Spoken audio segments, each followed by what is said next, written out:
Hello everyone, welcome to my free watercolor live stream tutorial. I'm just gonna ask you, can you hear me now, please? Can you let me know? You can just text in the chat and let me know if you can hear me okay.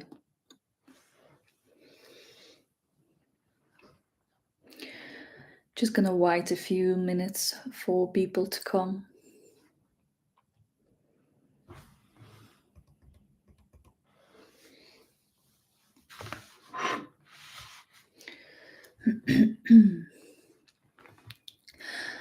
I'm just gonna talk quickly about what are we going to do together. So today we're gonna be painting this rhinoceros beetle in watercolor, and I hope that you already downloaded my line drawing and then transferred it onto your good quality paper. So I'm using 300 GSM cold press paper. So I already transferred it onto good quality paper and then attached it with masking tape to my board. It can be a wooden board or it can be a cardboard board. So I already prepared this and I hope that you already done it too. While I will be talking, I also will advise you to use water to prepare your watercolor. So I will be just moving everything and I'll show you. So the reason why I do it is just majority of people who are using watercolor and who are beginners, they underuse the amount of water. That's why we are pre-wetting watercolor, so we will get more pigments. So I am very thoroughly applied loads of water to my watercolor paints and then I will move them so you can see. How I arrange everything is I will put everything on the right hand side. So my palette, my tissue paper, water, you can't see it, and then my paints will be here so you can see, but usually I place everything to the right side. If you are left-handed, it can be the opposite way. So while I will be talking, this will be soaking and preparing for our future work. So a little bit introduction. So my name is Rita Gould and I'm a watercolor artist and designer, and I am doing Patreon. So this is a platform where you can take part and learn more about watercolor. I'm mostly active on Instagram, but Patreon is a new platform that I'm trying to develop, and I already created quite a lot of tutorials, and mostly they are about insects like moths, beetles, butterflies, and flowers, or combinations of insects and plants, and then animals and birds as well. So these are main subjects. So it's mainly situated around nature art. So, I want to say that I will leave the link here. Just gonna do in the chat. Just a sec. So this is the link to my Patreon. So if you are thinking of learning more about watercolor and how to paint, especially like in this sort of style, I do recommend you joining, and you can become a member of student tier where you will be having access to all the tutorials. So let me just put it there.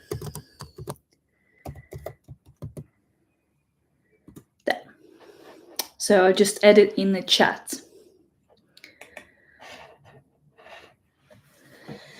Okay. So let's begin. It will be a shorter tutorial, but it will be still a very fun one. So I promised you that I will explain you how I do first layer and how I paint alla prima for the first layer.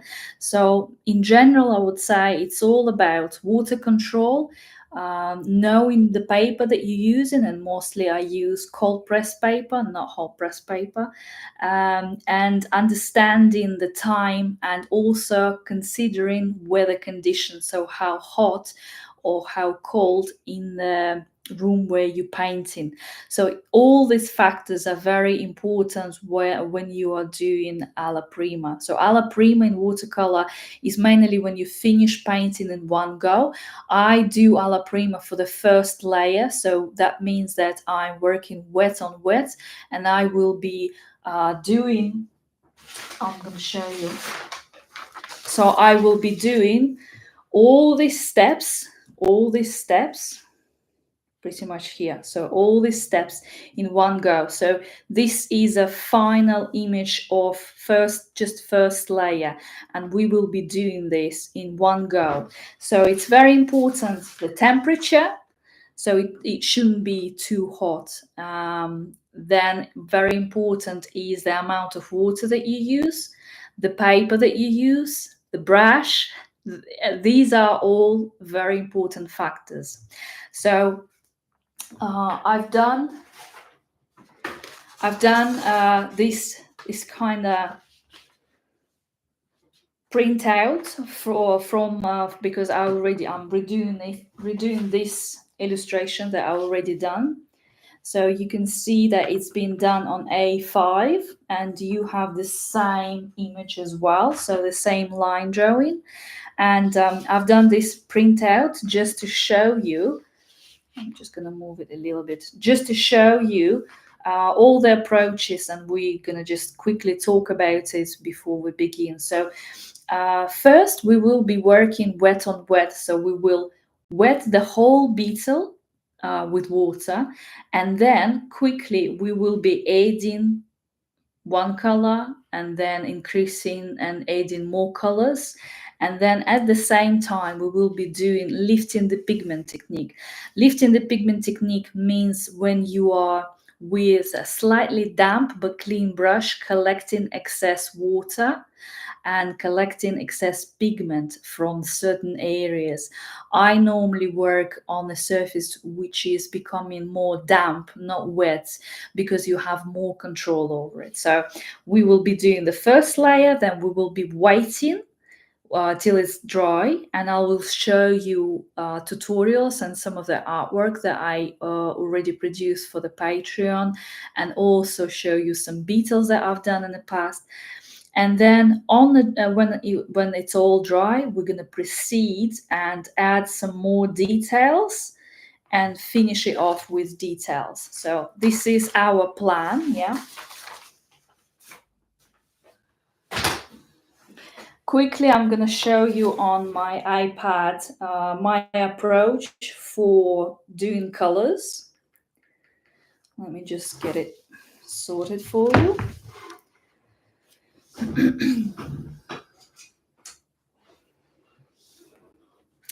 So this is the image that I've used for producing the artwork. And when I have a reference picture, I always have it next to me displayed on iPad or my laptop or my phone, or if it's printed out. I do recommend it to have it on a digital device, because it is the colors will be more accurate from a device, not from a printout. So what I normally do, when I look at it, I'm thinking where I'm trying to create a map of what colors I should use to start with. So normally in watercolor, you always start light to dark because of watercolor translucency. Sorry. So when I look at this image, which are the lightest colors can you see? So they will be just, here, these areas, they will be sort of light areas. Yeah. So, and what color can you see? Can you name that this color is? I would probably say it's like very light gray or very light gray with a mixture of blue color. So this is the idea that how can you start and think where to start with what color you should start. So just going to remove this, and then I am thinking. So, what other colors can I see on this picture? So, I would definitely say that I can see some um, blue colors here. Oh, sorry, just a sec. So I can see that here some blue. I can see some blue, and I would probably say a little bit like emerald even color. I also see a little bit of emerald and a little bit of warmer blue or warmer green here, just a little bit. Then I see a warmer blue somewhere a little bit here, and there here I can see a little bit of pink, just a little bit of pink. And then we're moving on to darker areas. So here is very, very obvious that you can see this orangey color. So it could be straight away you think that, because if you know colors, you would say that it's like a burnt sienna brown color. So these will be brown colors and orangey colors. Yeah. A little bit here and here. And then on top, as it's going to be our final layer, we will be adding the darkest color. So we can see black of different colors. So we have a warmer black, and we have black like a Payne's gray, so with some hint of blue. So I would definitely say that I would see, let's see, I would say that I can see Payne's grey in these areas, and then even a little bit of that blue, here. And then on top, the finishing part will be a very warm, very dark black color. Yeah, it's when we will be painting all the details and trying to make all the shadows. So this is a quick map of how I approach colors, and I do approach them sometimes in more creative way. For example, you might not agree with me that you can't see here a little bit of pinkish, but I do see a little bit of pink color here, the same as I do see here a little bit of green color, warm green color. But roughly, this is the plan. Yeah. So I hope that helps. And if just let me know if you can hear me okay. I have a very quiet audience today. So I'm just going to put this away.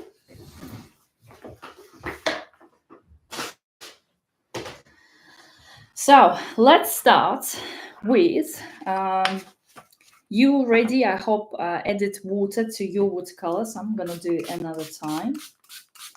Then I know that I don't have enough of burnt sienna, but I don't need it right now.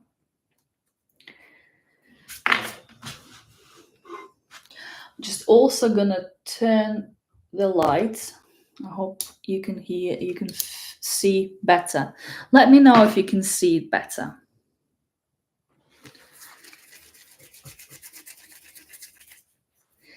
So I will place everything on this side, on the right hand side.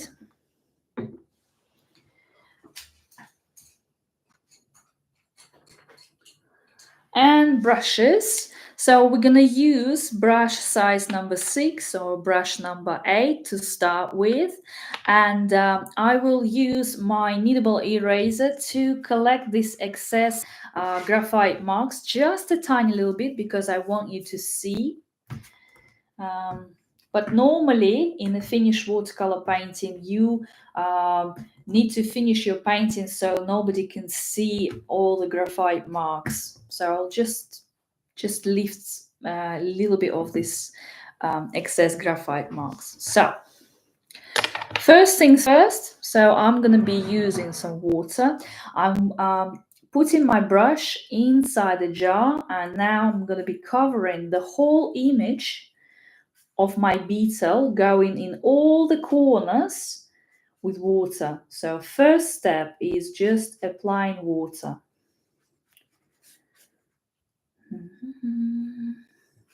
I'm using my brush size number 8, but it could be size number 6. So you can notice that I am using it thoroughly. So make sure that you have enough water, because we will need a lot of water. Because for succeeding in alla prima, you need to constantly keep your area where you work in wet or damp. So I'm very, very gently applying water. And you probably would say that I am applying too much water, but I know that I am going to use different colors. And also by the time I'm going to be talking, I'm also keeping in mind that it will dry out a little bit quicker than I wanted. That's why I'm using just a little bit more than needed.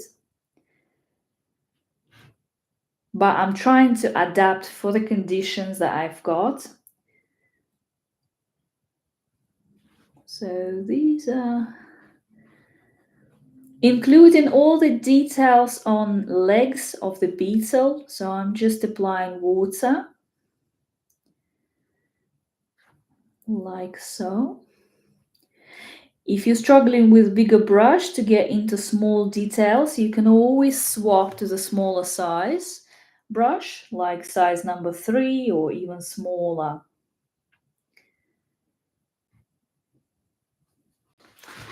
So you can see, if I will just tilt it a little bit, you can see that it's very glossy. Yeah, it's very glossy. That's a good indication that it's probably, I would say, because I use too much, I have just a bit more, a lot of water here, just a bit too much, I would say.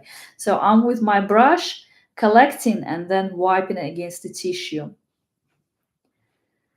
The same as here on the leg, I added too much.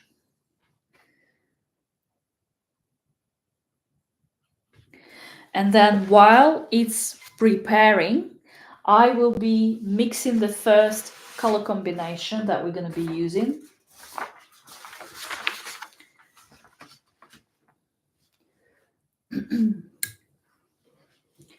And the first one will be Prussian blue. So I'm getting my Prussian blue. Again, we don't need the full concentration of color, not like this. We don't need that much. We need a very diluted, very watery blue color. And then at the same time, try to mix emerald green a little bit further. Emerald green. Again, we don't need that much. We can dilute it with water. So first layer is very important. It needs to be transparent, very light, because we can only go darker, not lighter. Okay. So let's begin. So I will grab some Prussian blue with my brush size number 6. And I'll try to move it like this. So can you see okay? Yeah. And then I will put my reference picture in front of me. Just a sec. It's on my iPad.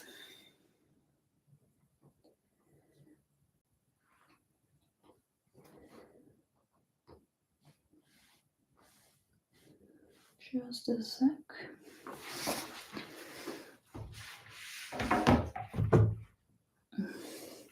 And let's begin. So I will be adding this color like so, right on the edge of the case.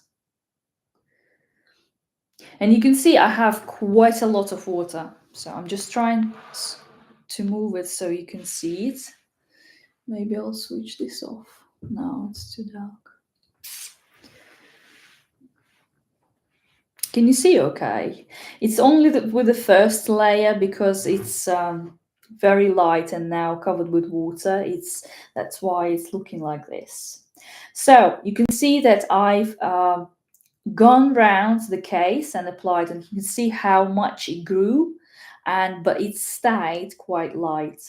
And then I am applying a little bit here as well on the head, and then a little bit here. You can see how light it is, very, very light. We need just a little bit. And I'm still using Prussian blue. And then on the belly. And then here a little bit. And then I'm going to be using just a little bit more of that Prussian blue. Oh, not Prussian blue, sorry. Emerald. And I will add emerald just here a little bit. Again, it looks messy at this point, but that's okay, because the control comes later.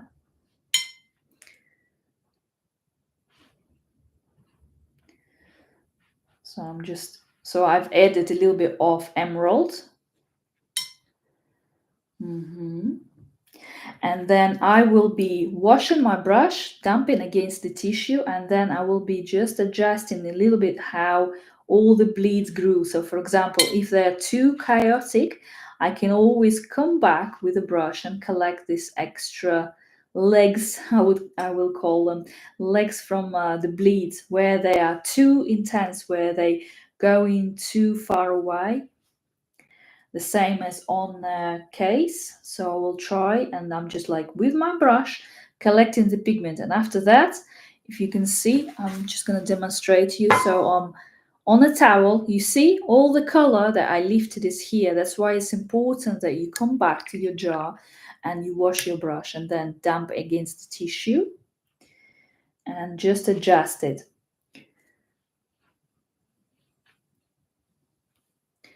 Yeah, and then later we're going to be adding some burnt sienna. So I'm just going to squeeze some burnt sienna as well.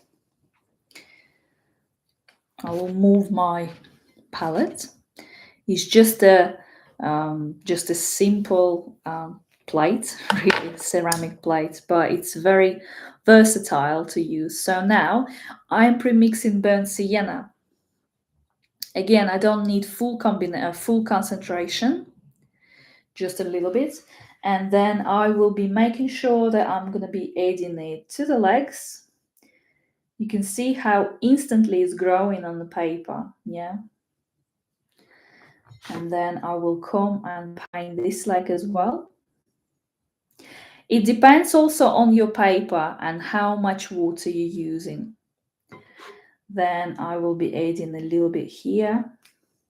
So you can see on the beetle, we have this part that has a lot of the burnt sienna. So we will start light, and then we will add some more colors.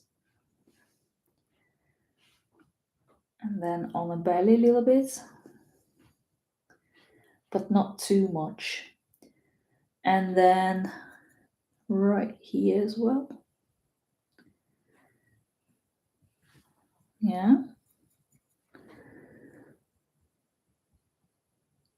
Thank you so much for everyone who joined me today.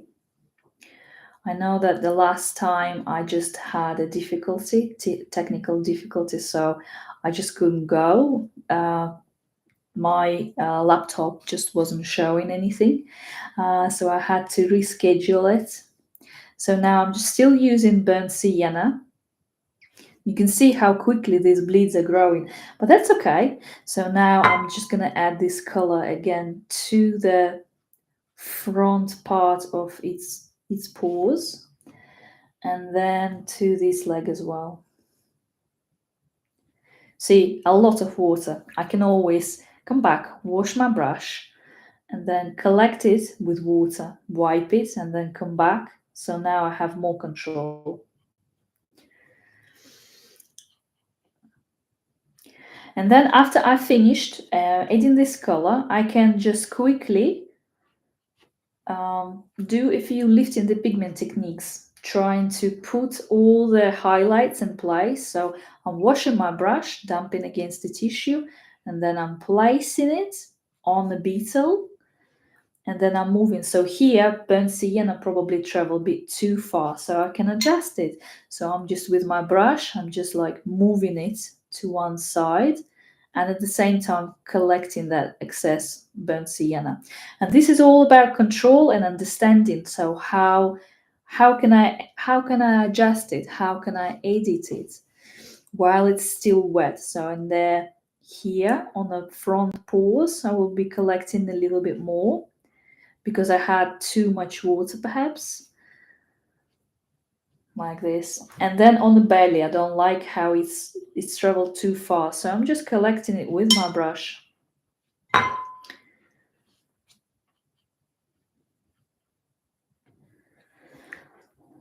And then I'm coming back and I'm going to be using Prussian blue and then a little bit of emerald green. And then I will place more pigment here, right on this area.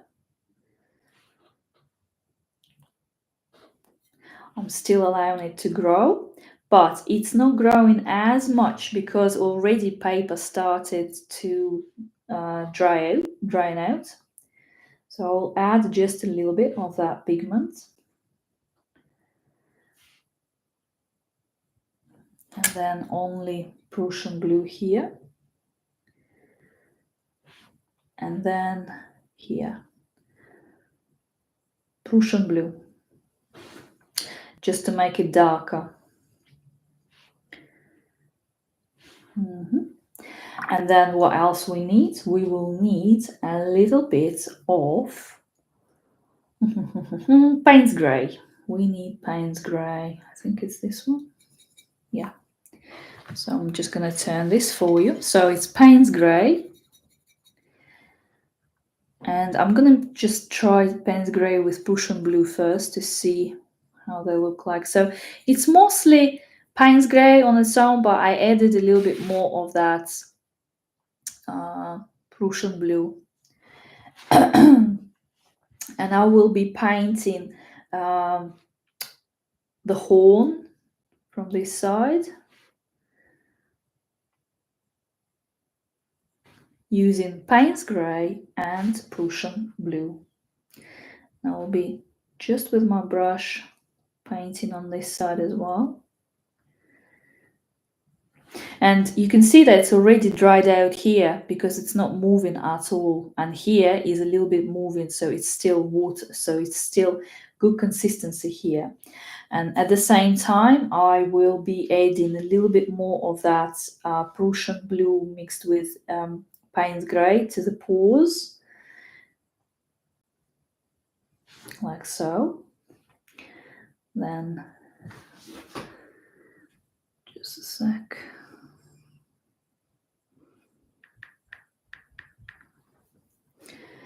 And then a little bit here as well. So we are mapping out all the colors at the moment.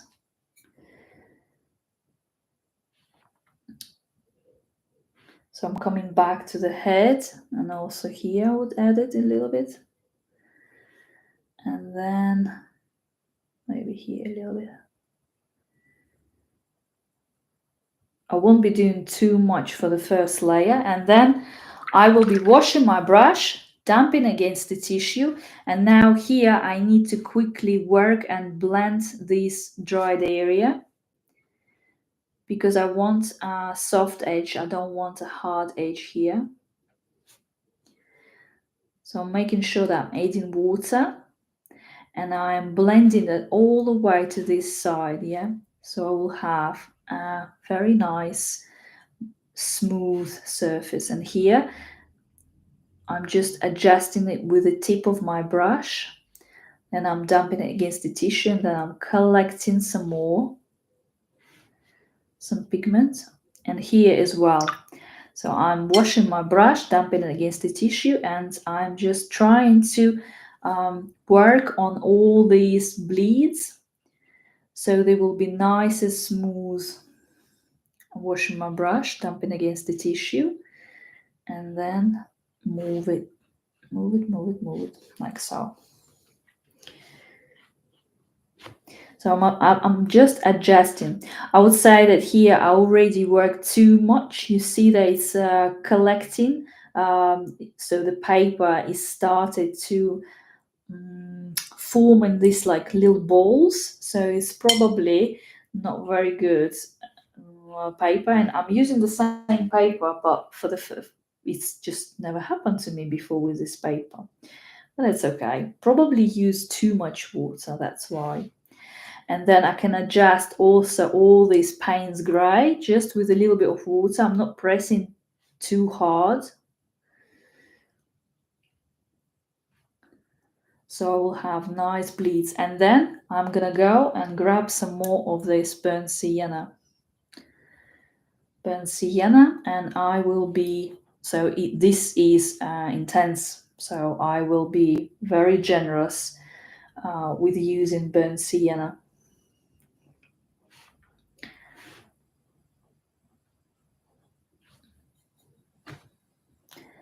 Especially it's this place on the belly. You can see it's almost like red. It looks reddish.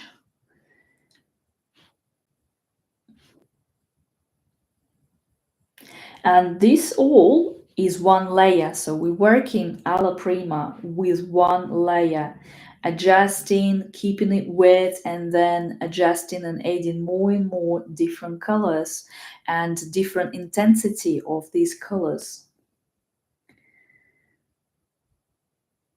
So like this. Wow, this is very, very bright. I love it.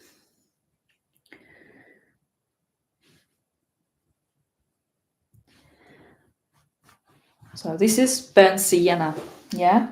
And then I will also just drop a little bit on the head, but I will try to add some water because this area actually become too dry.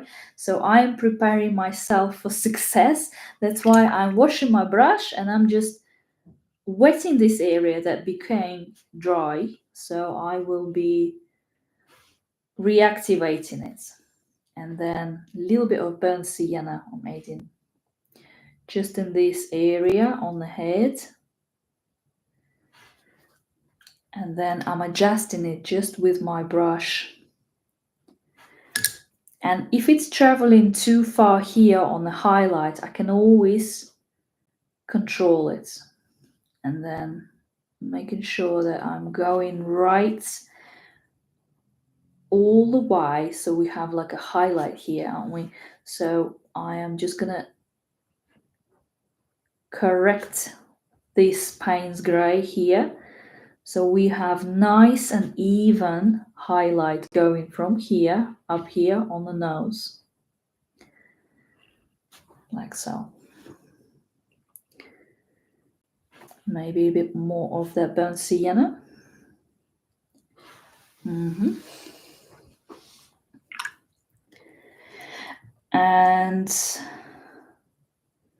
And then I will also remove some pigment here very carefully.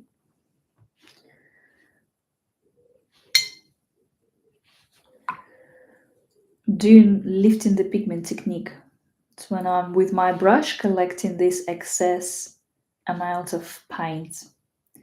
And also I'm seeing here, I want to create like a highlight. So I'm making sure that I'm washing my brush, dumping it against the tissue, and then I am going to be just collecting and painting the line here. See, I've collected some color, like so. Oops. So I've done it like 3 times to achieve this lightness. Yeah.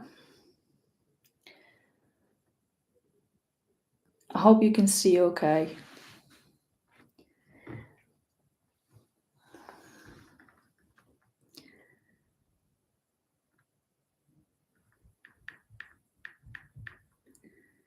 And then also I will, while we're still painting first layer, I will swap to the smaller size brush. So I will be using brush size number 0. You can use number 2, number 1. And then I'm using burnt sienna as well to paint antennas. First layer for antennas. So just plain burnt sienna. Like so. Yeah, so this is our first layer, which is done. Again, it will never look the same as, for example, here, like I've done it once, but roughly the same. Yeah, because it all depends on the timing, conditions, temperature, everything. So this is first layer and it's done like alla prima. So that's where we are managed to control and add colors in one go by increasing the amount of colors and increasing the amount of intensity and also controlling it with lifting the pigment technique. I hope that was okay and you understood me well. So what we're going to do now, because I normally dry my paintings naturally, so I don't use anything to dry out. So while it's drying out, I'm going to just show you some of my artworks with beetles, and also will give you some information about tutorials that I've done for my Patreon that I already have, and I'll show you something in the making as well while it's drying out. I hope that's okay. So let me just move it here a little bit. And I will put the artwork away so it will dry out.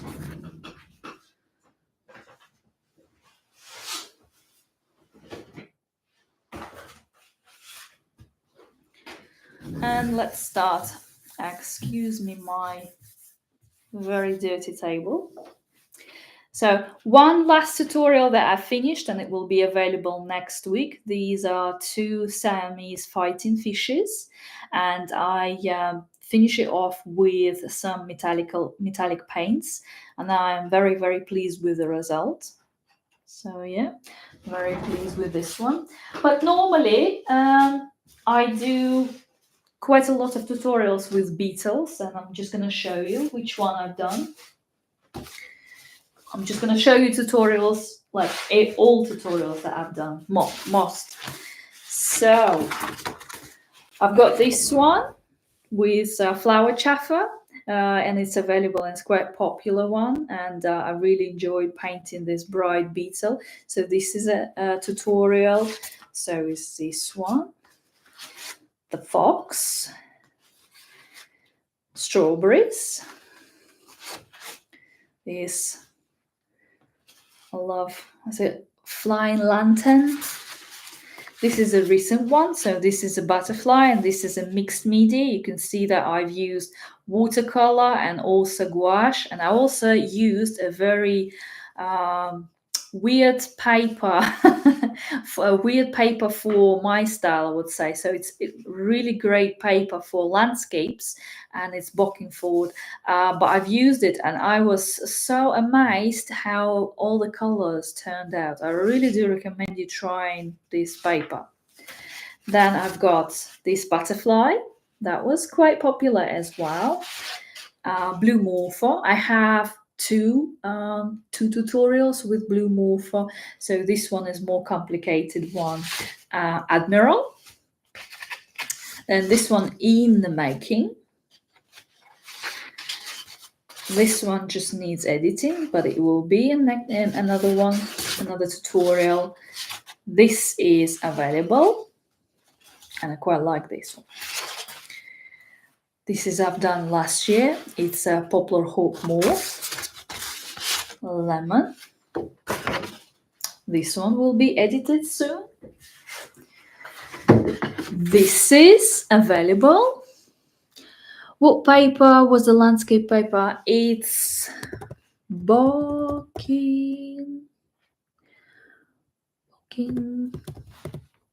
Word.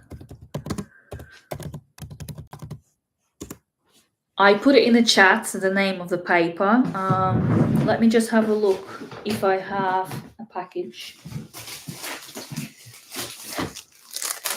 Ooh, no, I don't. No, I don't.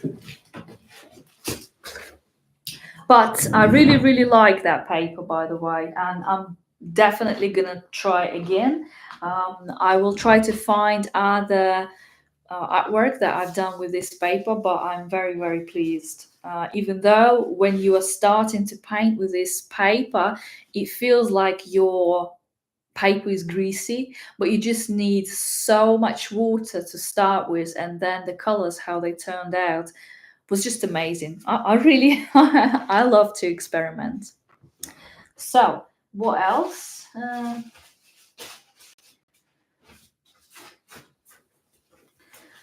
So these are some of my tutorials, not all of them, and I'm quite proud of most of them. And then I'm going to show you some beetles that I've done over the years. So this one is quite recent, and I really, really like that beetle. All the colors, I love it. That was beetle, and it was made on hot press. I'm not a big fan of hot press paper, to be honest.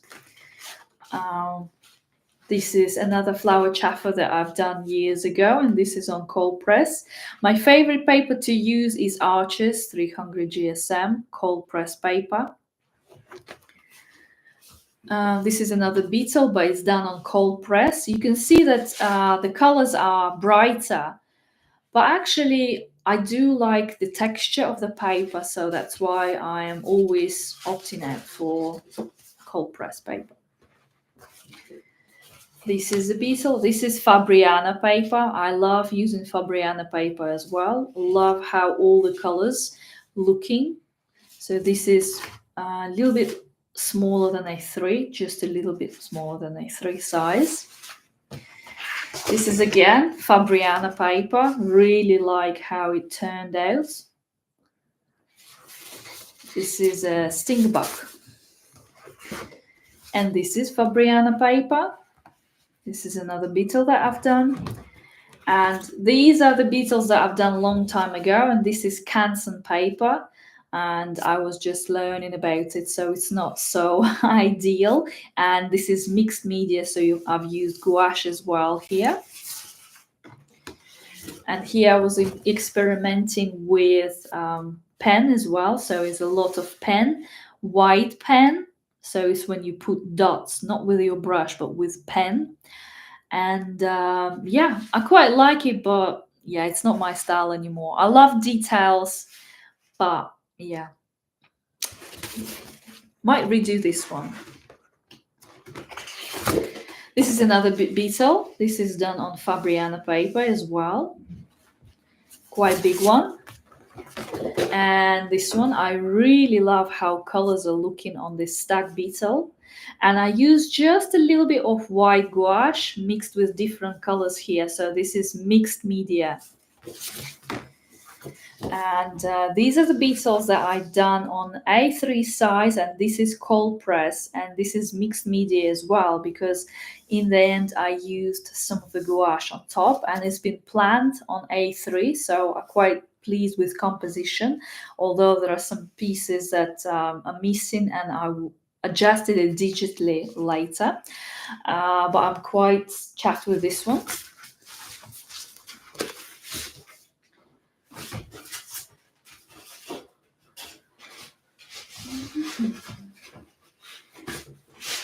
Also, for my tutorials and workshops, I've been working on different difficulty. So I've done 2 ladybirds and ladybugs, and one of them is easier and another one is more complicated one. So you can see they both done on Arches 300 GSM, and I'm quite pleased with this. Which one is your favorite? Which one do you prefer? I actually prefer this one. I don't know. And then the recent ones, I've also experimenting with glitter and with metallic paints for my workshops mostly. So it's another Siamese fighting fish. And like I said, it's going to be a tutorial for my Patreon next week, and also peacock. And here I've got a hummingbird. I'm quite pleased with. And also, this is too much glitter. But this is like an easier tutorial for the future with using different shades of metallic paints. But originally, all these butterflies been done in watercolor. The artwork that I've done this week, so this was a tutorial for this week for my Patreon. I was redoing my old picture because I've been asked to do a tutorial on that one. So I've tried to increase the intensity of some of the colors, and yeah, quite pleased with this. Right, let's check out our beetle.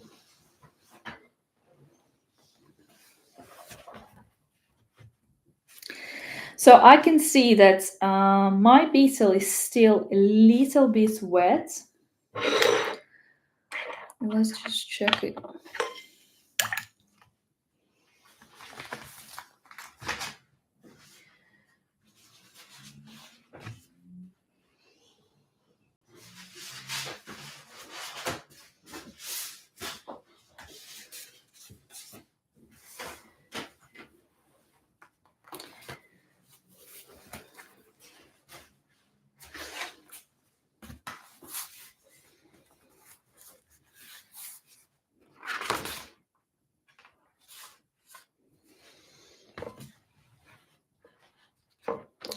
Well, I wanted to show you some of my artwork in my sketchbook as well. I have this beetle. I quite like the effect, and this is salt. And I've used Himalayan salt. Use only dry salt, because if you will be using salt like Celtic salt, because it's already wet, it won't give you the same result. But I was quite pleased. Very nice effect. Butterfly with metallic paints. And then I've got this caterpillar and another butterfly. I think this is one of another tutorial on blue morpher. But I would probably say with metallic paints, I just didn't like when you put all the colors, so covering everything. I just love a little bit of metallic paints. And that's that beetle. That's that fly. And another beetle. Do you like this one? Fly. And I think this is it, actually. So I think I've showed you everything. So what we're going to do, so I'm just going to show you our next steps. So on this piece of paper, you could see that I've waited till the whole image become dry, and then I would use a darker colors to define the parts of the beetle. So separate the case first, and then separate the other parts. So so other parts of the beetle, and I will be doing this in different ways. So I'm going to show you how you can achieve this intensity of colors at the same time, and also have the soft edge. So I'm just going to demonstrate you how you can do it. There are a few ways how you can adjust colors and how you can increase intensity of the colors, but I use it a lot in my work, and I use it in a different way. So let me show you. So for example, if you are using one of the colors quite boldly, so I'm going to be showing you with burnt sienna. So how to create soft edge.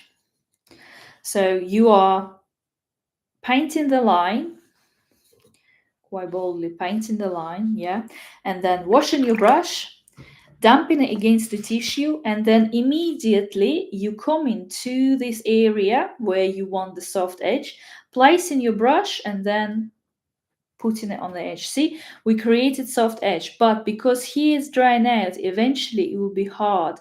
So what you do is with water, you just helping this to become very light. So you will have a very soft edge. So it's like a mini gradient, isn't it? And then you can increase intensity of this line. So I can come back and get some more of this burnt sienna and put it here to increase intensity. Sometimes when I paint, let's say, sometimes when I paint shadows on beetles, and I'm just going to demonstrate you quickly what I mean.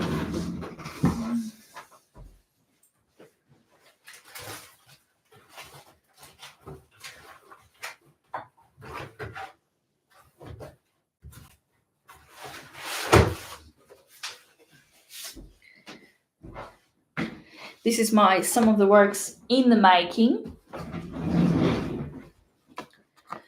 So to put layers on top, you can wait till it's all go dry 100%, and then you're painting wet on dry, and it will have like hard shoulders, hard edges, isn't it? So it's not blending in together. However, you can try to achieve so it will be nice and blended in. For example, like on these ladybirds. So you could see that I've added some color here, but I made sure that I applied some water from this side and from this side, so I don't have any hard edges here. So for example, if I want to do if I want to do a hard not hard, if I want to do a shadow area on the beetle, and I'm painting the line very boldly, yeah, so it's usually second layer. So I'm applying it and I'm immediately washing my brush, and then I'm working from this side and then washing my brush and then from this side. So what it does, so you can see it's very intense, it's very concentrated here, and then you can work on other areas and keep them moist, and then you are spreading it just with water. Another way how some people do, they will wet the whole area first, and usually, for example, if you're working with cold press paper, so you have like you wetting the area that you're going to work with, not too much water, and then I'm going to swap to the smaller size brush, and I'm just going to paint. So let's turn it this way, and I'm going to just paint the line here, so you don't have to do all the actions around, so it will grow. However, it tends to be less concentrated in color, and I like to do it this way, but it's entirely up to you how you want to do it. Like, there are no rules really, and then you can adjust and then increase the intensity. So there are two ways how you can, well, maybe even more ways, but I use mostly these two, and I prefer to use this method.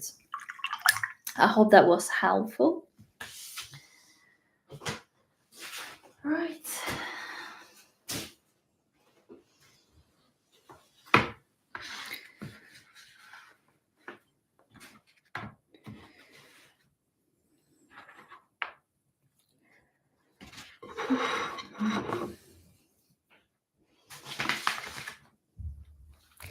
So what we're going to be using darker colors now to paint over it. So I will be using Payne's Grey, I'm going to still using my brush size number 8, but you can use smaller brush, so size number 6 I would advise you.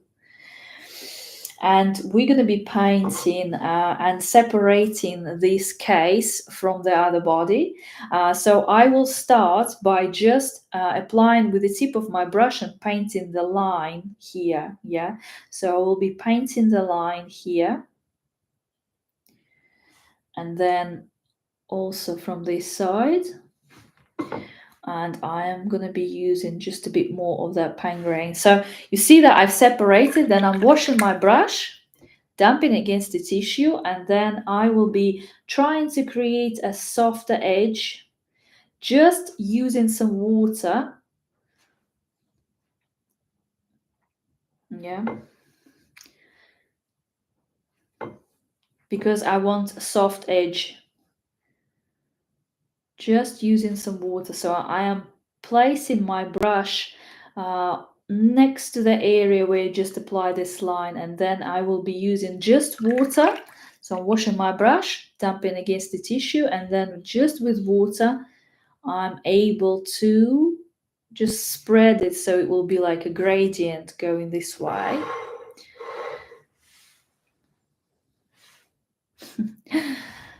Like so. And then you can use a slightly smaller brush.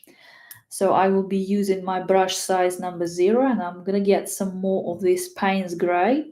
And I'm just going to increase intensity here. So I will be charging. So I will be putting my brush in the area where I want more pigment, and I will be just pressing, and the brush will release some more paint, and it will be just in this area. And then I'm adding some more of that Payne's grey here on the left hand side. And also small brush allows me to adjust and a little bit correct the area where I've gone over my graphite work. So you can see that we separated now. And then I am using the same brush, size number 0 or size number 1. And I'm getting some Payne's grey. I'm just going to show you the consistency. So for the second layer, we normally use less water and more pigment because we now increasing intensity, so we don't need as much water for the second layer. So, and next one, I will be outlining and leaving some slight gap in between this case and paint. So I'm leaving the line. Yeah, you can see that I left the line. And then I will be painting the area right under this big head, just with my small brush, very gently. So I'm just gonna struggle to see here. Like so. Yeah, so I've painted the line. And then I want to merge it. So to do it quicker, you need bigger size brush. So I'm swapping back to my brush size number 6, and I'm immediately putting my brush next to that line. You can see it's already started to grow, yeah? Like so. And I'm adjusting it. Yeah, you can see how bold it looks. And then with just a little bit of water, and I'm gonna just spread that line and merge it so it won't be so noticeable.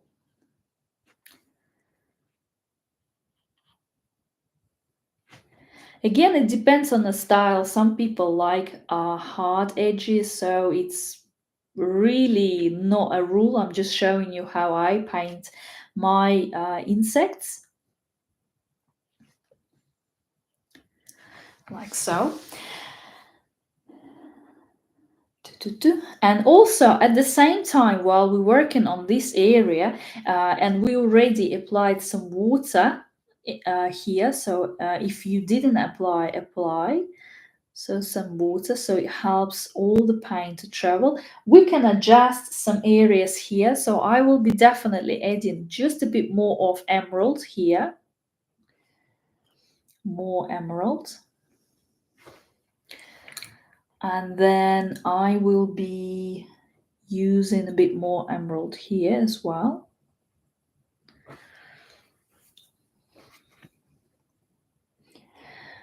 Dun, dun, dun. And we can add just a bit more of burnt sienna. Sorry. Burnt sienna. Just in a few places.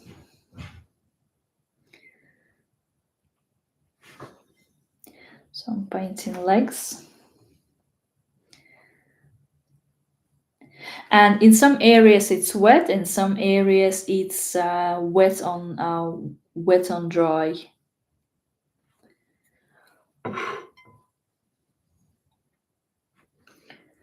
So I'm working now on this area which we made wet. So we're working wet on wet here, increasing the intensity of colors.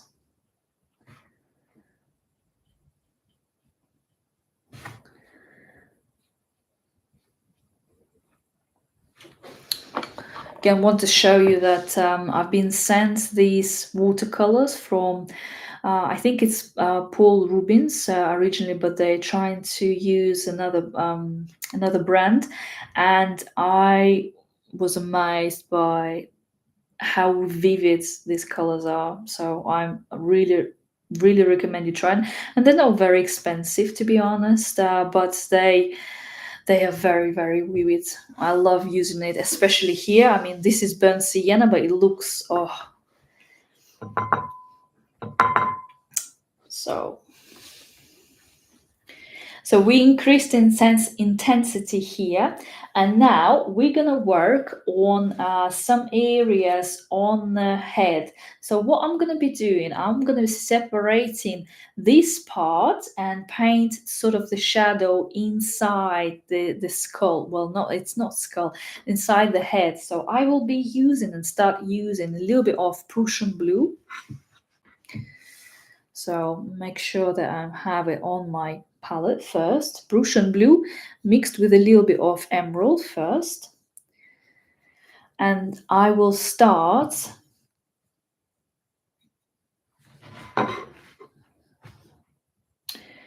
making sure, so we have a line here. So I will be painting the line right next to it, like so. And then to the top. And then I will be painting this area. Yeah. Just outlined it first quickly, then I'm washing my brush.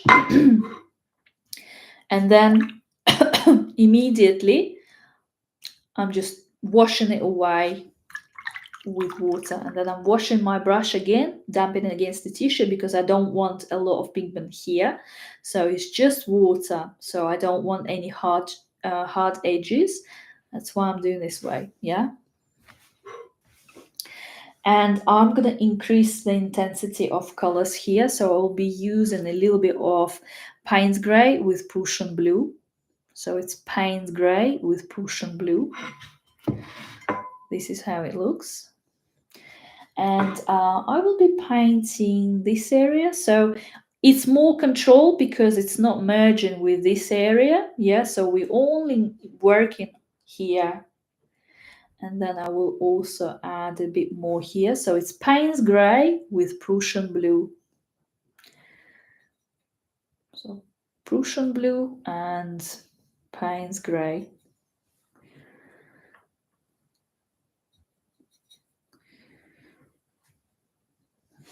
Mm-hmm. And also on this side as well, just a little bit. And you can see that I have like three areas, and I will wait till I will have more control to adjust them. At the moment, I'm just going to leave it, and I'm just going to work on a horn. So I will be painting the horn using the same color. So it will be Payne's Grey and Prussian blue. And I will start just here to paint the shadow area.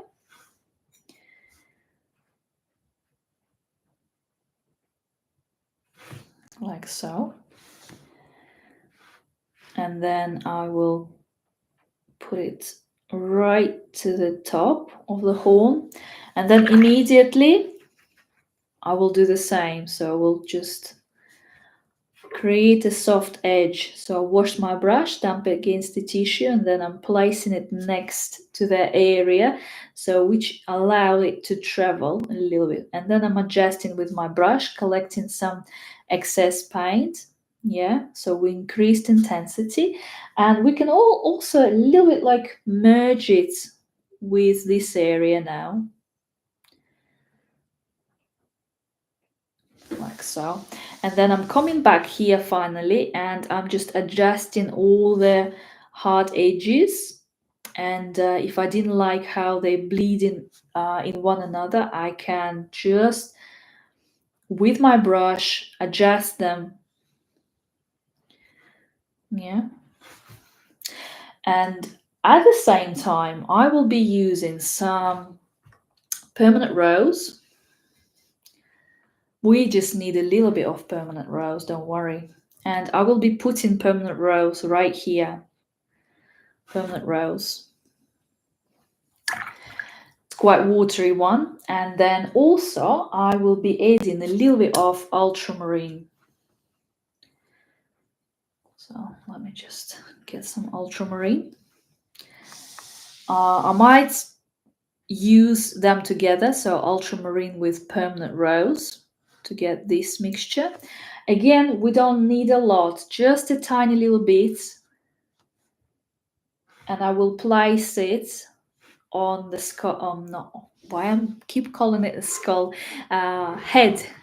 So you can see that I've added ultramarine and permanent rose, and here a little bit of ultramarine and permanent rose.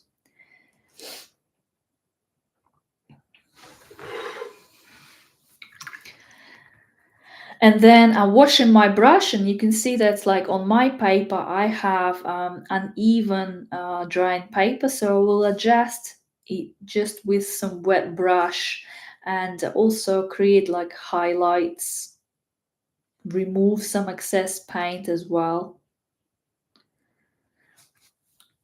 Make sure that you wipe in your brush. Yeah.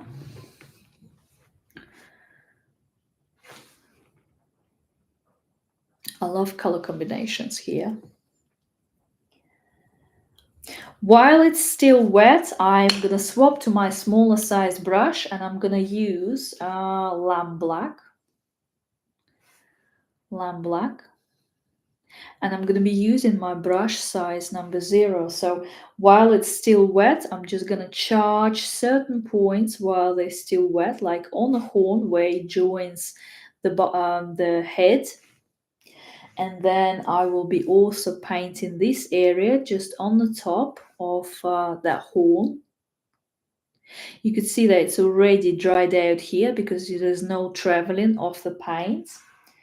And also, because I know that this area is, well, semi-dry, semi-dry, so it's like a damp area, I can also increase the intensity here by just placing a little bit more of lamb black.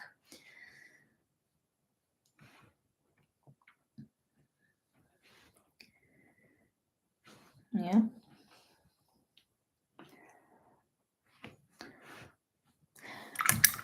And then I will swap to bigger size brush. So I'm making sure that it's clean, and then I'm washing my brush again, dumping against the tissue, and then I want to create soft edge here. So I'm placing my brush right on the edge of that black color, and I'm just doing the soft edge, you see?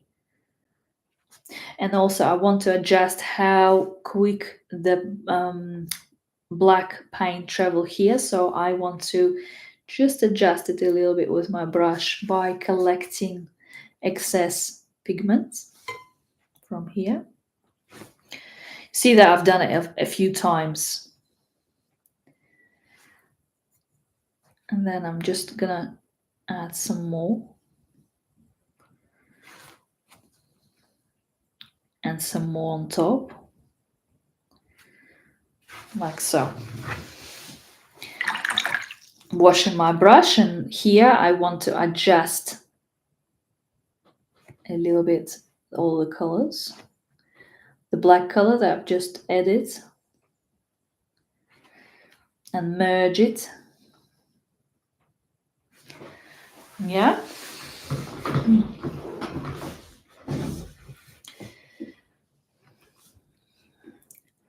So next step will be, we're going to be actually painting not mid values, we're going to be painting shadows and darker areas. So I'm going to show you what I mean. So it's this step where I've just used lamp black, and lamp black and not Prussian blue, and Payne's grey. And in most areas I've used it to just paint the darker points and also separate all the details on the body of the beetle, just using smaller size brush. Well, I will be using brush size number 0, or you can use brush size number 1. And I will just separate using this bold color. There won't be a lot of water, just mostly pigment. This is a bigger picture, this one. So let's do it. So first of all, to prepare, I would need already prepared pigment. So I will get some lamp black, and I always use bigger size brush. Oh, actually, it's not lamp black. It's grey. So I'm just gonna get lamp black, and I'm making sure that I'm using bigger size brush. Never use small brush for mixing and getting some paint, because you will end up with bad small brushes. So the consistency, so you see it's not runny. And I will be using my brush size number 0. And we're going to start in areas where it's already dried. For example, actually I skipped one. We're going to work on this area first. Yes, because I forgot about it. So let's use some Prussian blue. We're still going to use brush size number 0 or 1. And I'm going to be using a diluted Prussian blue with slight hint of emerald. So it's very, very weak. And we're going to just paint lines going across the case. So I will be just doing it this way. You can see that they are very transparent. We don't need them to be very hard. And I am placing my lines mostly, on the graphite mark, so they won't be as noticeable. But again, it's very, very light.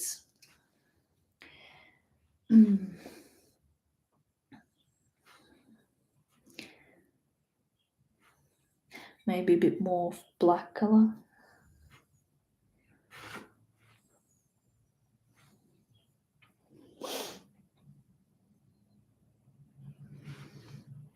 You see, the lines here are darker and lines here are lighter. And then I want to a little bit increase it here and paint a few lines that will be more noticeable. Yeah.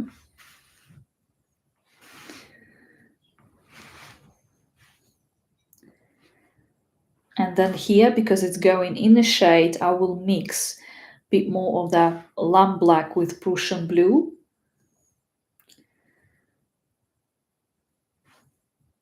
Yeah. Washing my brush. Like so.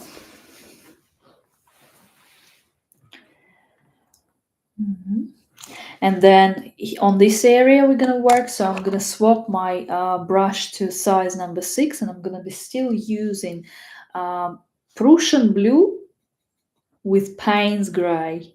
Prussian blue with Payne's grey. And I'm just going to darken this area. So I'm just going to paint here, sort of in the middle of that element. Yeah, and then I'm washing my brush, dumping it against the tissue, and straight away I'm just creating the softer edge.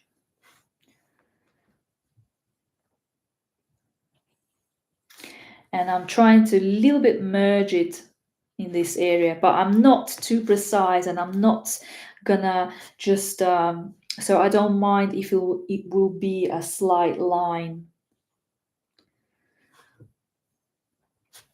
And then from the other side we need to blend it in, so I'm placing my clean brush right on the edge,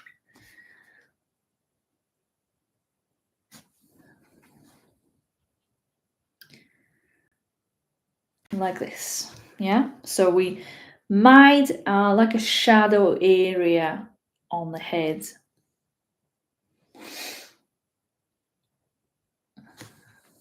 Mhm.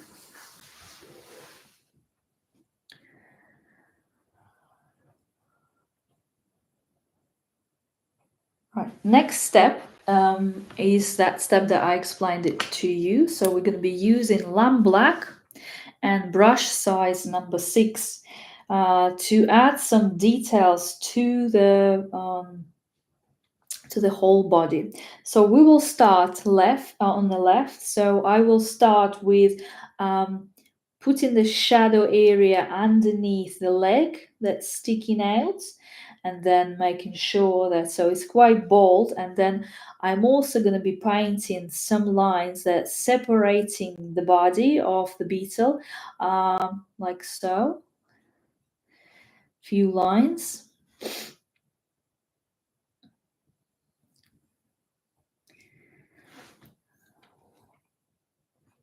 And then I also can see some darkness here. So shadow area around this area, around the paw.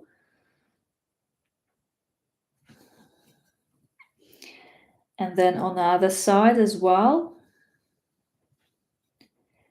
using only lamp black.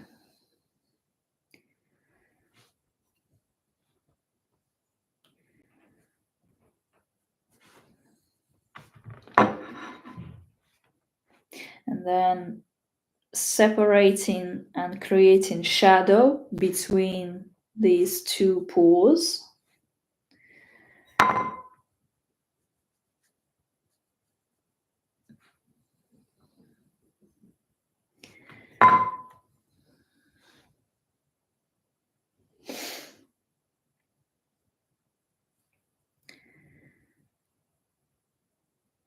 Yeah. Sorry.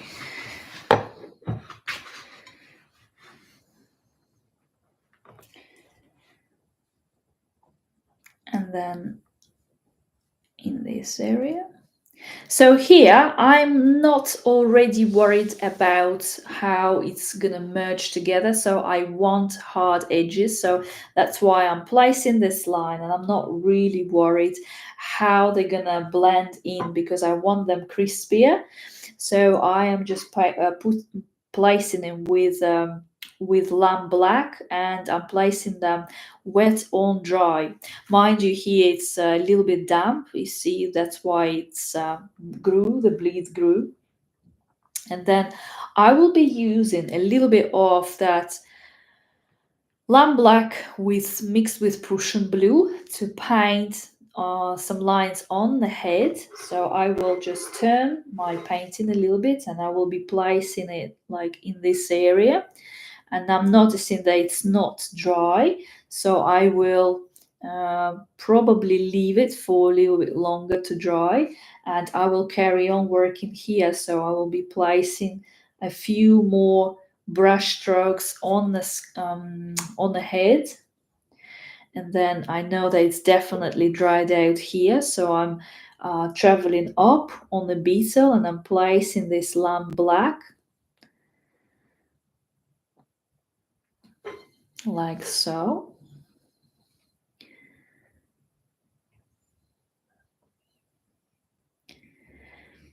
And here I'm adding this black color in the form of like semi dots.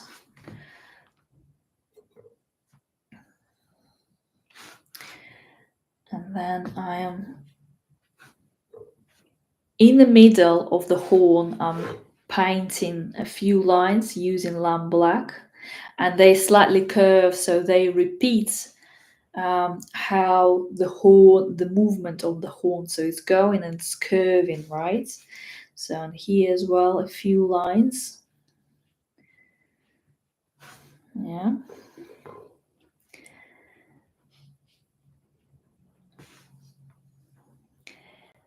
I also separate this element on the paw.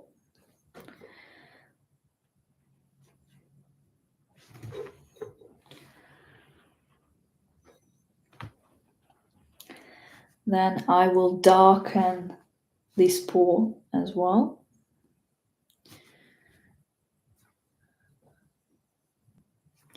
Using just the tip of my brush.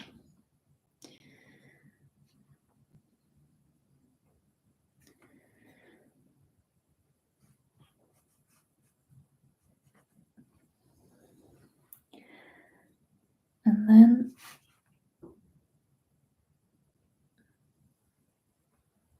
here as well. Yeah.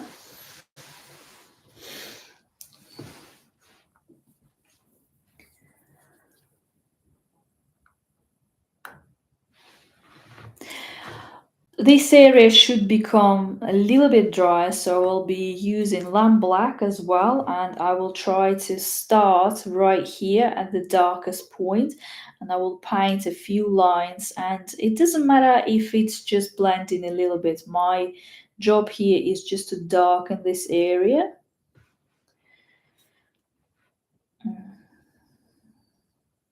And my brush strokes here are slightly curved. Yeah. Then I'm coming back to the head because I can see the problem here. So I've added probably too much color of that black color. So I'm collecting it with my brush.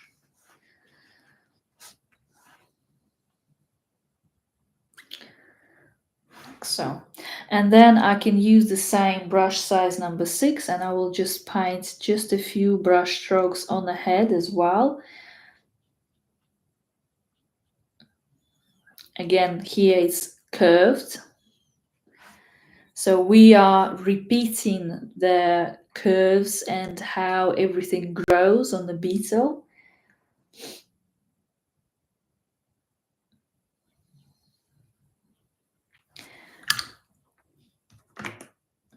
I'm using sap green a little bit. Just gonna place a bit of sap green here.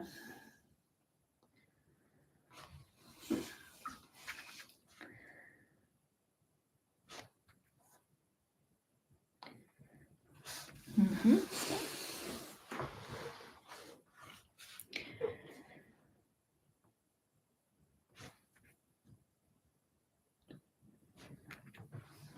Mm-hmm.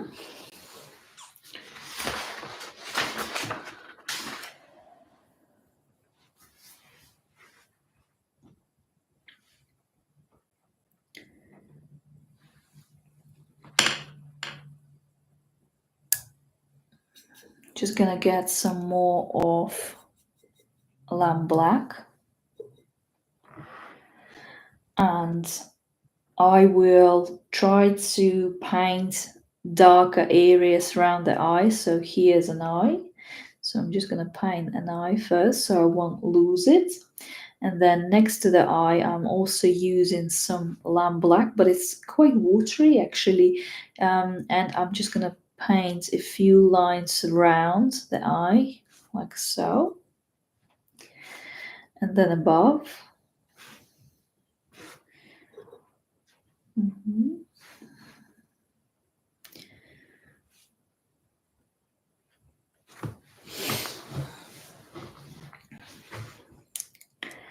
So now we have a structure of this beetle, aren't we? So we're gonna use a bit more of lamp black to darken the area right here on the head.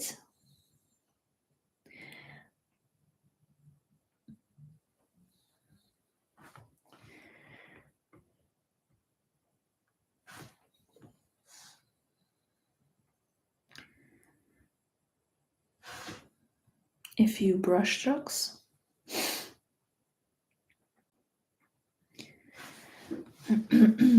You can see that I also use some brush strokes, and they are becoming smaller, and they not even, and they slightly curve, so they repeating this movement here on the head.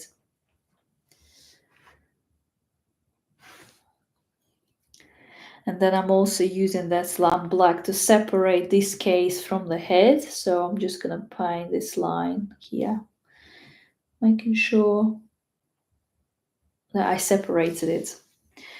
And then here as well, so like so. So we separated head from the body. And we're also going to leave that light line here. Let me have a look at the antennas on the reference picture.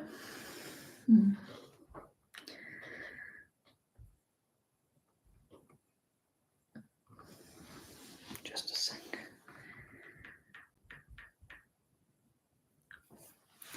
So for antennas, I would use some burnt sienna and a little bit of burnt amber, just to make it a little bit darker, so it will cover that burnt sienna. So just a little bit of burnt amber and burnt sienna, and I will still use my brush size number 0, and I will place just some lines so on the antenna. But first of all, I'm just gonna put a line here separating the upper part of the antenna with slight curve, and then here as well I'm also looking at my reference picture, and I can see that it's like a 3 single parts here, so I'm just going to paint it here. So it's here, I'm just going to separate a few parts, so you see that I am just with my brush separated it first, and then I'm going to be using a little bit of lamp black with a little bit of burnt sienna, and then I will paint like vertical lines going across the antenna just with the tip of my brush, like so, and then the line for the shadow. Yeah.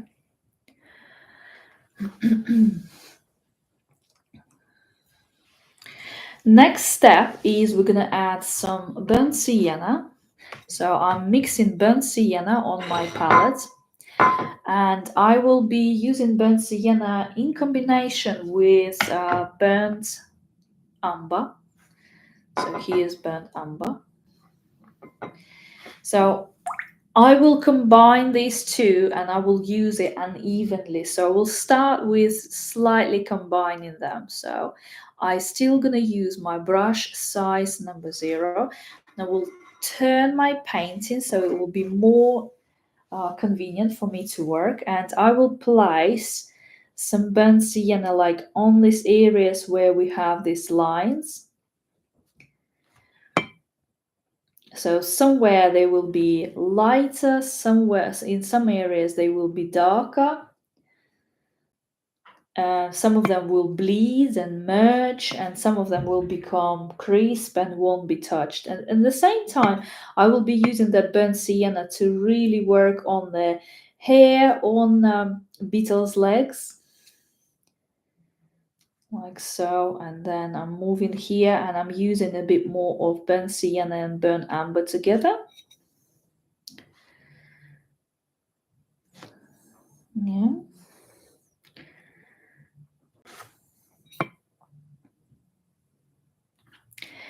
Making sure that I'm keeping this area a little bit darker because it's in the shade.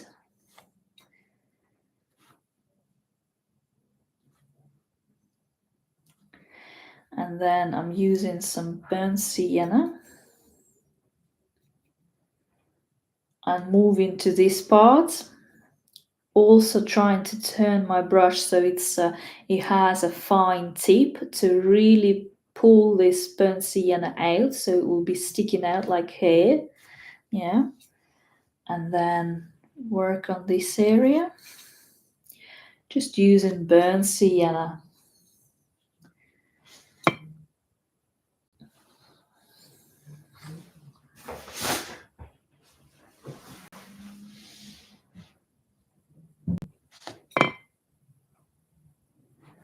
Like so.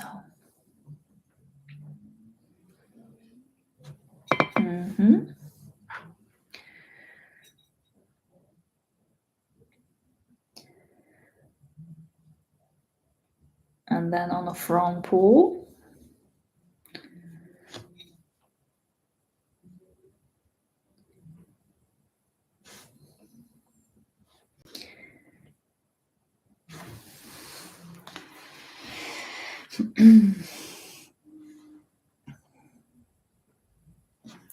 And then I wash my brush and I want to add just a bit of more coldness in this area. So I'll be using Prussian blue and I will be using a little bit of emerald. And then to this mixture, I will add just a bit of black color. So 3 colors, lamp black, emerald, and Prussian blue. Still gonna be using my brush size number 0. And I will just place like a colder hair right in this area.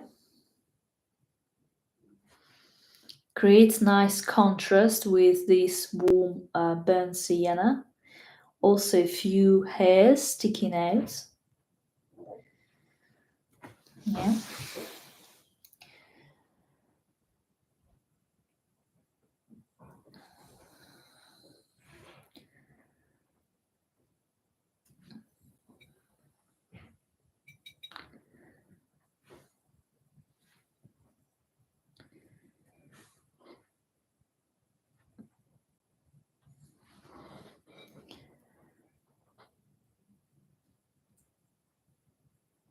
So in the area where we were using a little bit of emerald, I just added a bit more of that dark emerald mixed with black and a little bit of Prussian blue.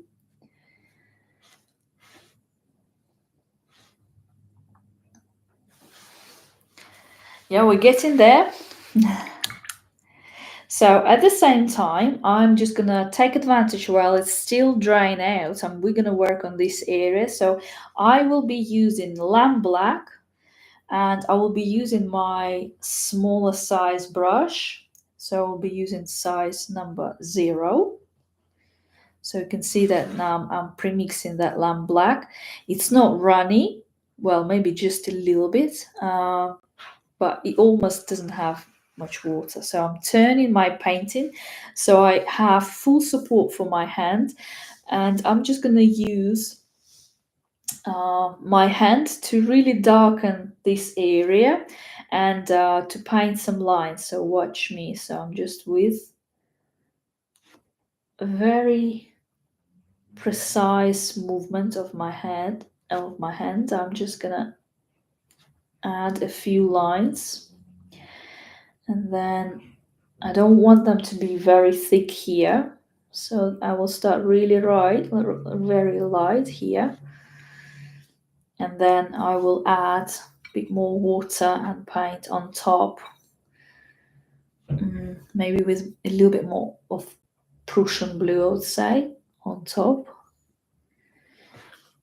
And again, everything goes from here to here, so it's slightly curved.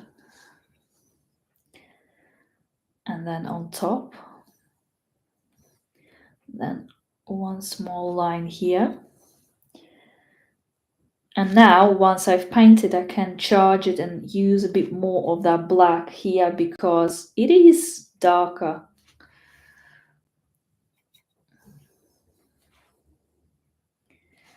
Yeah. And then a few points where the line's coming out.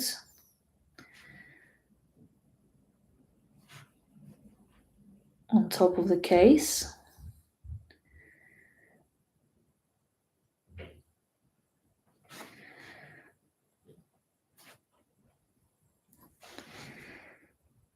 Like so. Yeah.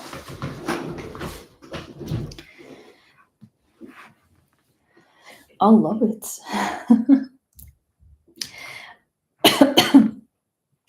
And then I'm using Payne, lamb black and Prussian blue and my brush size number 0.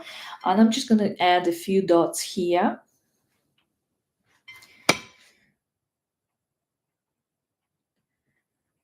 Not very good brush for making really round dots, so I'm going to swap to better brush. It might be a little bit bigger in size, but it will produce um, neater dots. So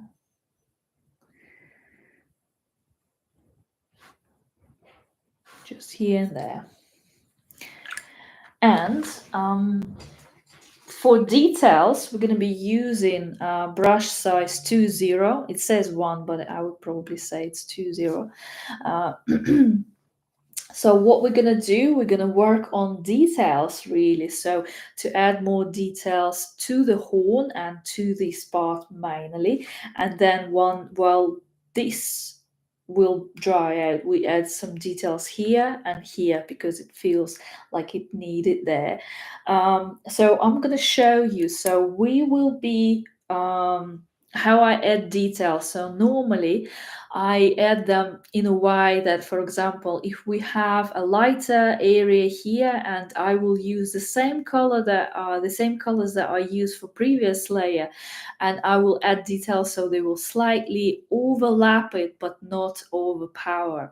So let's say here we have light pink color, pinkish color. I won't use black color to cover it all. I will use like a mixture of pinkish and then a little bit of bluish color. So, but they won't be overpowering. So, consistency usually key here, and I would say that I do experiment with colors. Sometimes it turns out okay, sometimes it doesn't. So we will start again, like with first layer. We start with adding light details, and then we're gonna increase it to darker details. So watch me. So we'll be using a little bit of raw umber, raw umber,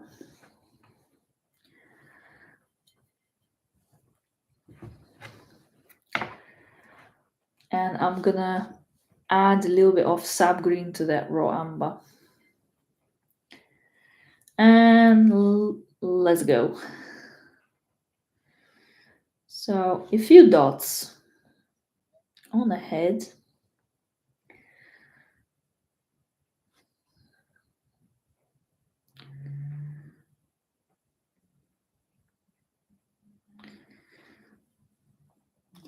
And then on this part, right under this black color. Again, the reason why I'm using a lighter and warmer colors here, because I want to balance the coldness. So it won't look like in one tone that is really cold. That's why I'm using these colors. And here, not far away from the eye, we'll just place a few dots. And I like to put them in clusters. So you can see here like a concentration of dots, and then they're a little bit like disappearing.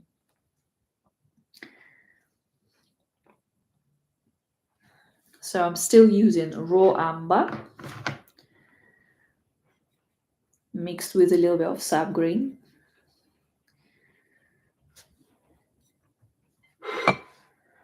And then I'll apply some here as well.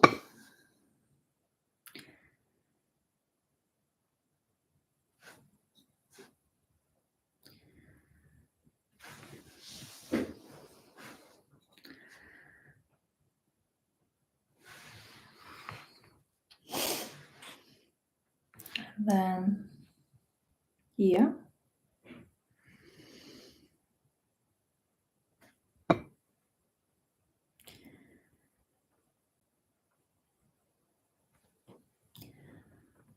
More.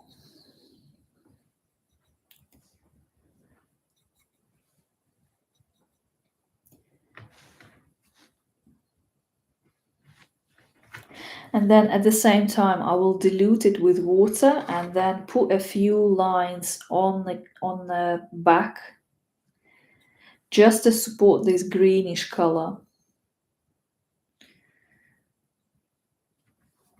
Greenish with some raw umber. You don't need much, just a few lines. Yeah.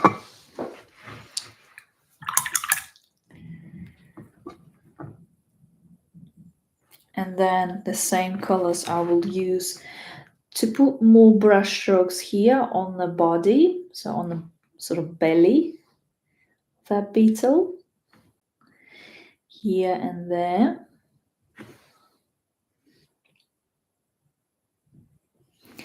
And then at the same time, I will add just a few drops on top of the horn, mostly in the mid value, so not on the highlight. So sort of like above the shadow area. Some of them can stick out, so they will be wonky, like so. And then I will use Payne's grey mixed with a little bit of Prussian blue, but it would be a very, very watered down combination. I'm just going to show you that's it's really, really watery combination. See here, a lot of water. So, and then I will paint lines. So imagine this is the horn. So I will try to make like mini lines that have a slight curve, like so. Yeah, can you see okay? Like so. So the secret here is just to keep it very light. So I also will turn my painting because I will have full support for my hand, and that's why I turn it. And I will just place a few of brush strokes with these horizontal lines. Some of them will be darker, some of them will be longer.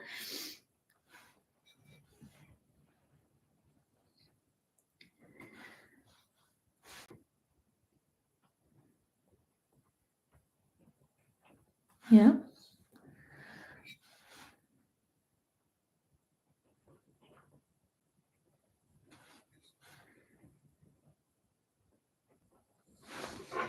Now I'm turning it back on. You can see that I've created this, yeah, these lines.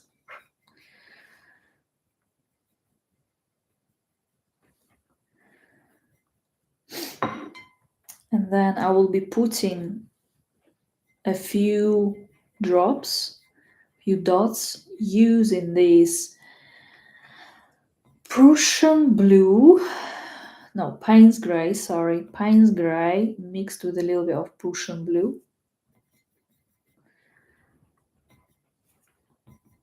And then I'm adding a lot of water, mixing it, mixing it, mixing it.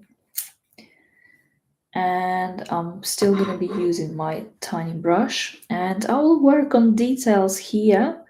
So it's a bit too concentrated, so I need less. And just painting a few dots.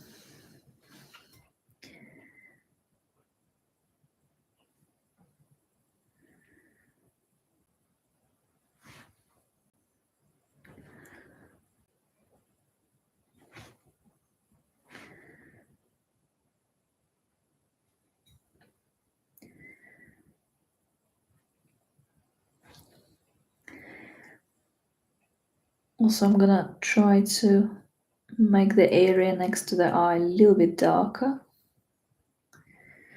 using the same colors.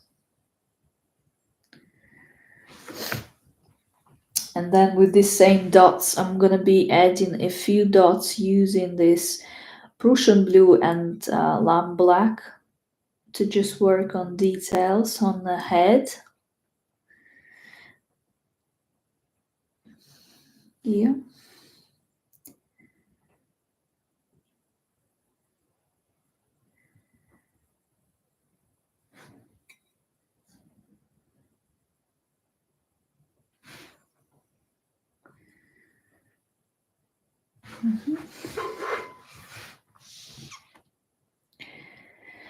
And here in front of the eye.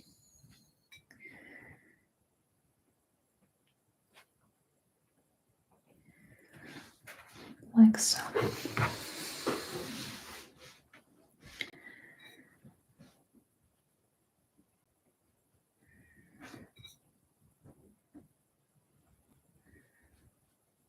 Mm-hmm.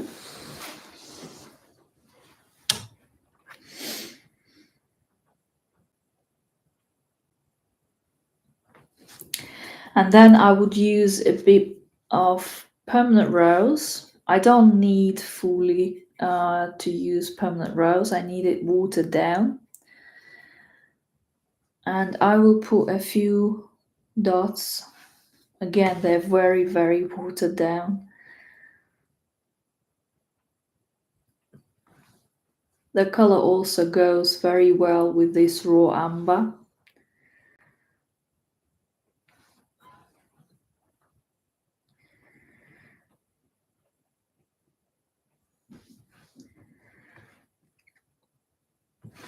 Yeah.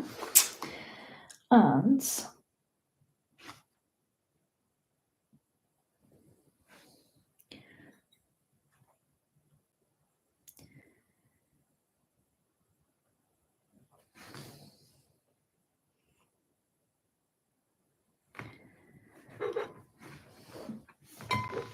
just need to work on these front paws. So I will be using lamp black with Prussian blue, and I will paint just a shadow area using the same small brush.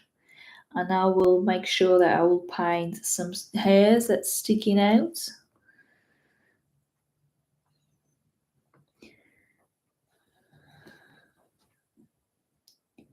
So Prussian blue and lamp black.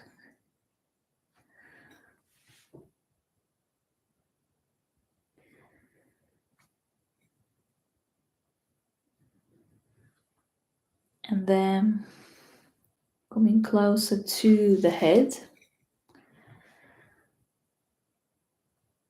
I will put like a line separating antenna and the head, a little bit darkening it really, like so. And I'm gonna grab some burnt sienna now. I need a concentrated burnt sienna, so don't use a lot of water. And I'm just gonna paint a few hairs that's sticking out from the face. So I'm still using my brush size number 20, so you can see that direction of this hair is chaotic, so they have different directions. So this way, down. So like nature intended, really. So like so. And then also on the paws, it has this burnt sienna orangey color fur that sticks out.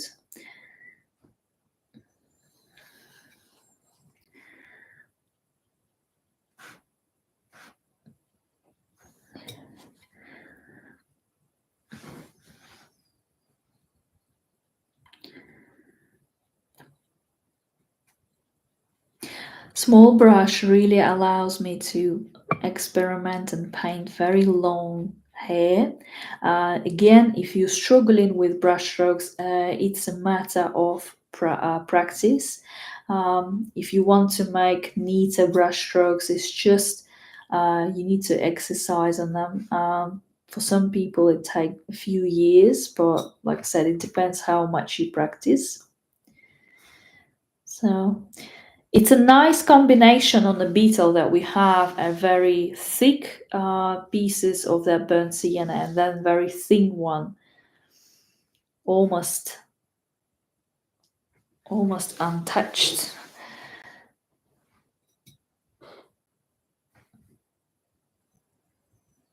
So I'm just working with burnt sienna, trying to give more definition of these orangey elements, orangey fur on the beetle, using just burnt sienna and my brush size number 20.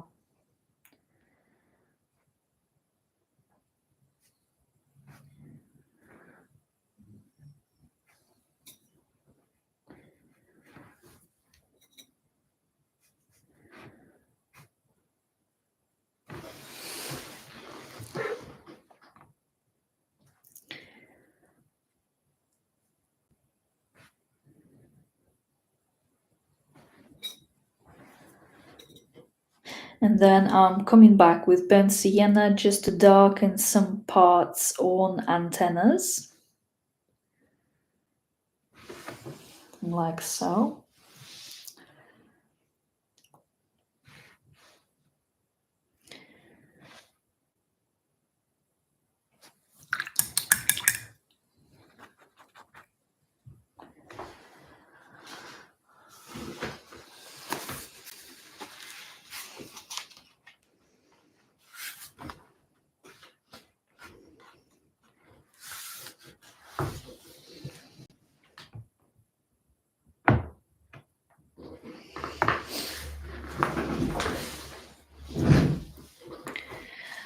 And I think that we're done. Let's compare. So I'll just move it a little bit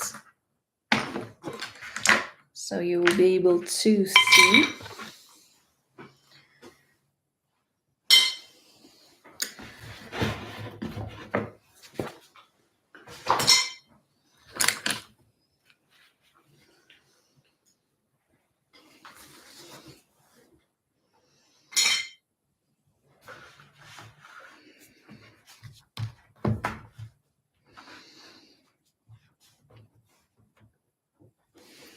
So, what do you think? So, you could see that, you struggle, and I always struggle. I would never want to complete it 100% the same. So, I increased a little bit of the concentration of probably pink color and play a bit more with raw amber and burnt sienna and also sap green to sort of outbalance it. And I'm quite pleased with the result. I really love it. And I think they both are looking great. I hope that you enjoyed this little tutorial, and you can share on Instagram and tag me on if you completed this artwork on or Facebook or whenever you follow me from. So I have Facebook, Patreon, um, Instagram, YouTube. I don't know if you can actually tag me on YouTube. I'm not. I don't know. So anyway, I hope that you enjoy this little tutorial, and I hope that you learned something new. Let me know in your comments, and I hope that was helpful for you.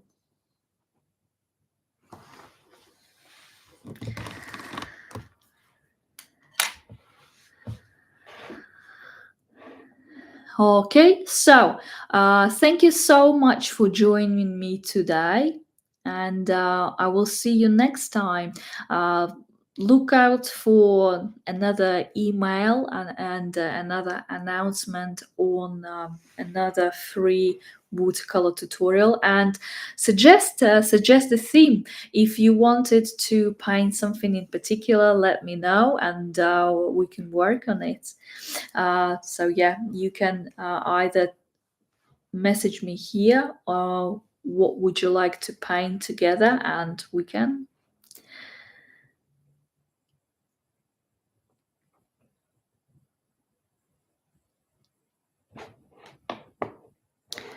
Okay, thank you so much guys for joining me, and I will see you next time. Bye.